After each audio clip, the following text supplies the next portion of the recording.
AIIMS കേരളത്തിന് അവകാശപ്പെട്ടതാണ് എന്നും തർക്കങ്ങൾ കാരണം അത് നഷ്ടപ്പെടുന്ന സ്ഥിതി ഉണ്ടാകരുത് എന്നും ആരോഗ്യമന്ത്രി വീണ ജോർജ്. കോഴിക്കോട് ജില്ലയിലെ കെനാലൂരിൽ എയിംസ് സ്ഥാപിക്കണമെന്നാണ് കേരളത്തിന്റെ നിർദ്ദേശം. ഇക്കാര്യത്തിൽ അനുഭാവപൂർണ്ണമായ തീരുമാനം ഉണ്ടാകുമെന്നാണ് കേന്ദ്ര ആരോഗ്യമന്ത്രി അറിയിച്ചത് എന്നും വീണ ജോർജ് പ്രതികരിച്ചു. സ്ഥലമുള്ളത് ഒരു സ്ഥലം നിങ്ങൾ പറയണമെന്ന് പറഞ്ഞു. അങ്ങനെ കോഴിക്കോട് ജില്ലയിൽ കിനാലൂരിൽ വ്യവസായ വകുപ്പിന് കീഴിലുള്ള 150 ഏക്കർ സ്ഥലം അത് വിട്ടു നൽകുന്നതിന് സന്നദ്ധത അറിയിക്കും.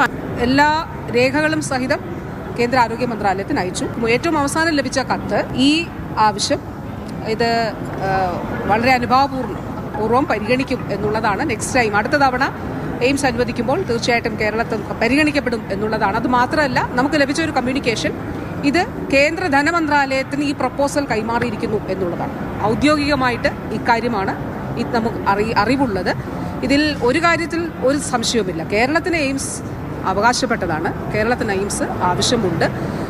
ഞാൻ ഒരു കാര്യമേ പറയുന്നുള്ളൂ, ഇങ്ങനെയുള്ള തർക്കങ്ങൾ കാരണം ആ തർക്കങ്ങൾ കാരണം ഇപ്പോൾ ഈ കേൾക്കുന്ന പലതരത്തിലുള്ള അഭിപ്രായങ്ങൾ കാരണം അങ്ങനെയുള്ള ആഭ്യന്തര കലഹങ്ങളൊക്കെ കാരണം കേരളത്തിന് എയിംസ് നിഷേധിക്കപ്പെടാനായിട്ട് പാടില്ല. അതിലൊരു പൊളിറ്റിക്കൽ ഡിസിഷനാണ് പെൻഡിംഗ് ആയിട്ടുള്ളത്.